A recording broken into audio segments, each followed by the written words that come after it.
안녕하세요. 저는 재단법인 엘림 월드미션 산하기관인 CYU 청년 강사 신주한 목사입니다. 이 시간 우리가 함께 나눌 말씀은 소금에 관한 말씀입니다.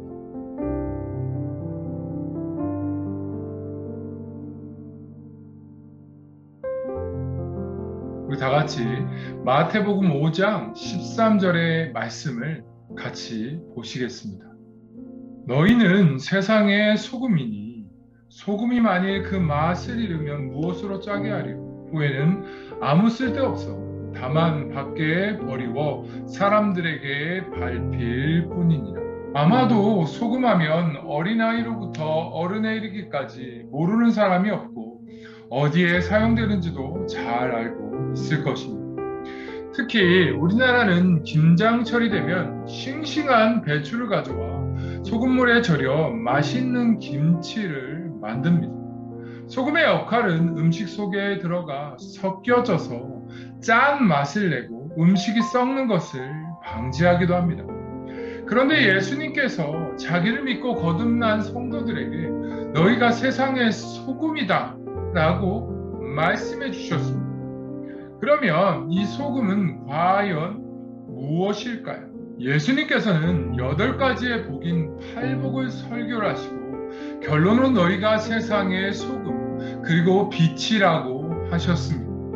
그리고 그로 인한 열매가 하늘 아버지께서 영광을 얻으실 착한 행실이라고 말씀하셨습니다. 그리고 마태복음 5장 17절부터 마태복음 7장 끝까지의 말씀은 팔복의 말씀에 대한 부연 설명입니다. 소금과 빛에 대한 비유는 다르지만 그 의미는 동일합니다. 요한복음 9장 5절의 말씀에 보면 예수님께서는 내가 세상에 있을 동안 세상의 빛이다 말씀하셨고 예수를 믿고 거듭난 성도를 너희가 세상의 빛이다 라고 하셨습니다. 이와 같은 원리로 생각해 보면 여기서 빛을 소금이라고 바꾸어 생각을 해보겠습니다. 그러면 예수님의 말씀에서 내가 세상에 있을 동안 세상의 소금이다 라고 말씀할 수가 있고 예수님을 믿고 거듭난 자들을 너희가 세상의 소금이다 라는 원리로 동일하게 해석이 될 수가 있습니다. 즉 빛과 소금의 열매는 16절 말씀에 하늘에 계신 아버지의 영광인 착한 행실입니다.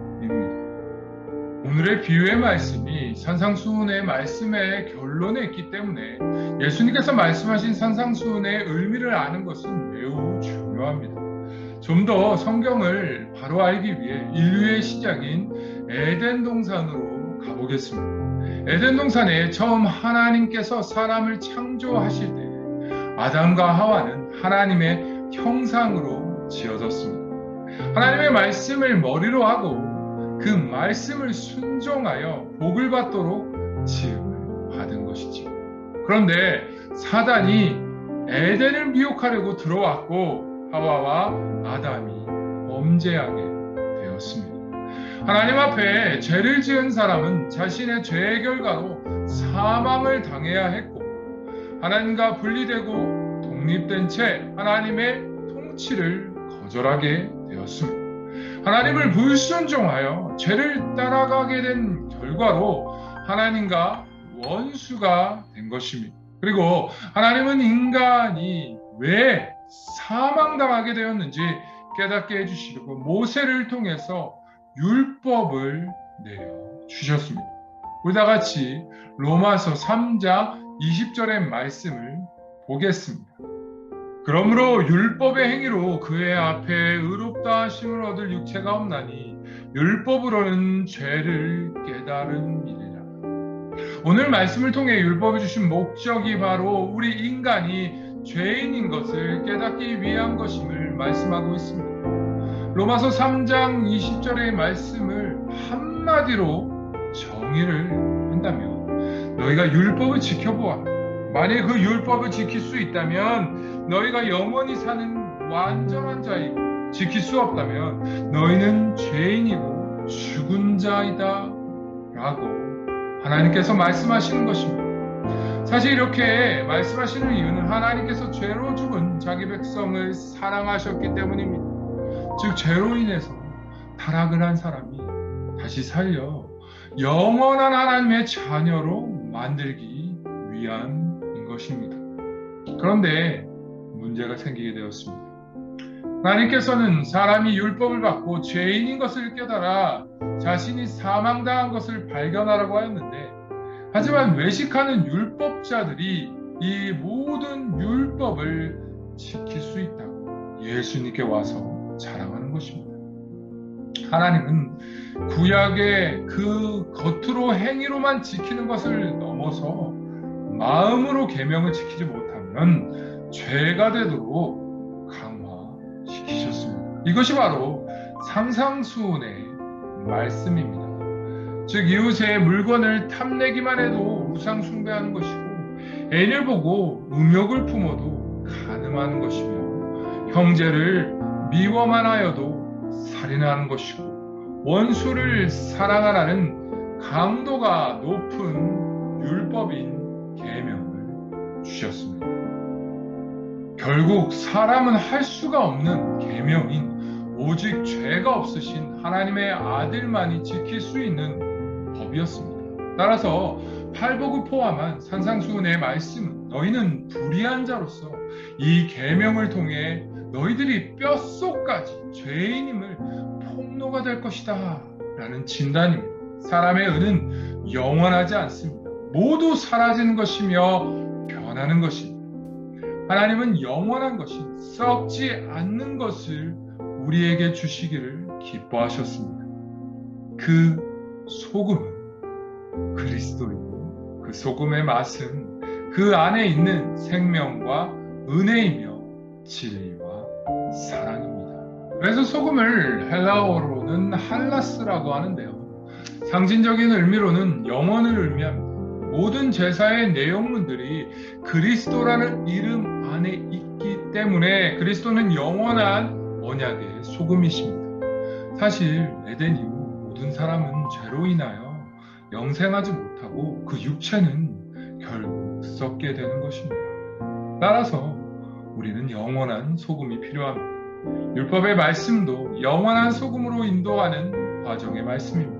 따라서 세상의 모든 사람의 육체는 영원하지 못하고 언젠가는 썩게 된다는 것을 깨닫고 영원히 썩지 않은 소금이 되신 그리스도를 믿음으로 믿고 먹고 하나가 되면 영원한 존재가 되는 것입니다. 구약 성경 민수기 18장 19절에서부터 20절의 말씀을 보면, 이스라엘 자손이 여호와께 거저를 드린 모든 성물은 내가 영구한 몫의 음식으로 너와 내 자녀에게 주노니 이는 여호와 앞에 너와 내 후손에게 영원한 소금 언약이니라. 여호와께서 또 아론에게 이르시되 너는 이스라엘 자손의 땅에 기업도 없겠고 그들 중에 아무 분깃도 없을 것이나 내가 이스라엘 자손 중에 내 분깃이요 내 기업이라 말씀하셨습니다.